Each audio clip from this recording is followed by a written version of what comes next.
All Klaasen? Proteas down Aussies in first ODI. Heinrich Klaasen hits maiden ODI century to power South Africa to comprehensive win in the series opener. Australia have suffered a shock loss to a depleted South African side in the first ODI in Paarl, meaning they can't afford another slip-up if they are to win the three-match series. Facing a Proteas team without key batsmen Faf du Plessis and Rassie van der Dussen, both rested, and injured quick Kagiso Rabada, Australia's star pace attack was no match for unheralded right-hander Heinrich Klaasen, who scored his maiden international century as the Proteas tallied 7-291 in scorching heat in the Winelands region of South Africa's Western Cape. Steve Smith top scored with 76 in reply, but Australia's recast middle order, including Darcy Short at no .7, was left with too much to do, and they fell 74 runs short.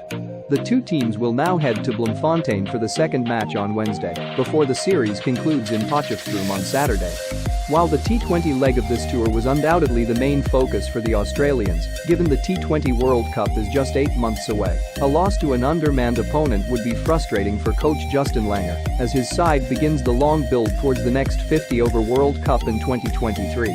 For all of Australia's good work in one-day cricket last year, when they shook off an unprecedented form slump to reach the semi-finals of the World Cup in the UK, they have now lost 5 of their past 6 games, and incredibly 9 of their past 10 against the Proteas, a streak that stretches back to their 0-5 whitewash here in 2016. The Proteas fielded 2 debutants as well as just 5 members of their squad from last year's World Cup and appeared, on paper at least, to be firm underdogs against an Australian side that was at full strength. And the match appeared to be following the script when Mitchell Starc struck with the very first ball, the left armour producing a trademark in-swinger that trapped opener Janman Malin in front of his stumps, the right-hander becoming the first debutant in ODI history to be dismissed from the opening delivery of the game. To cap off an unfortunate day for the luckless Malin, he was forced to leave the field late in the match with what appeared to be a left hamstring injury.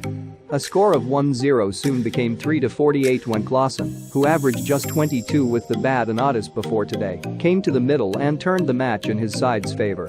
The 28-year-old shared a 149-run partnership with David Miller, 64 from 70 balls, for the 5th wicket before pushing on to just his second 3-figure score in 74 List A games, finishing unbeaten on 123 from 114 balls. Starc 2-59, and the returning Josh Hazlewood 1-63, both copped some punishment having made early breakthroughs, while Australia's 5th bowling option, a combination of Short's wrist spin and Mitchell Marsh's medium pace, conceded 70 runs from 10 overs.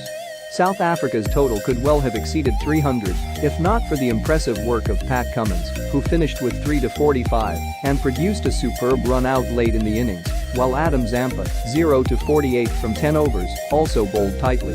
Lungeen Njiti then removed Aaron Finch and David Warner inside the opening 10 overs to give the 10,000-strong local crowd belief that an upset was on the cards. An 84-run stand between Smith and Marnus Labuschagne, 41 from 51 balls, ate into the runs required, but the loss of both players and Marsh before the 35th over left the lower order with too much to do.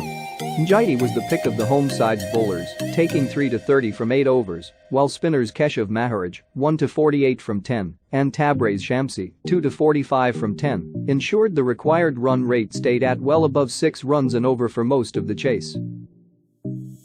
It's caught in the crossfire.